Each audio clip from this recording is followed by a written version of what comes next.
トップロ浴びたし、あとはお布団大事だと、その前に、飲み物、とりあえず、食堂だな。部屋にミニ冷蔵庫ぐらい完備したいよ。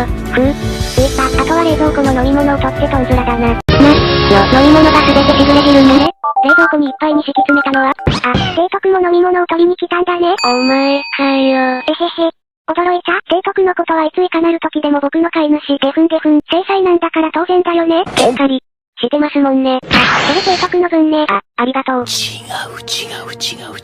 毎日口移しということ忘れてないよね。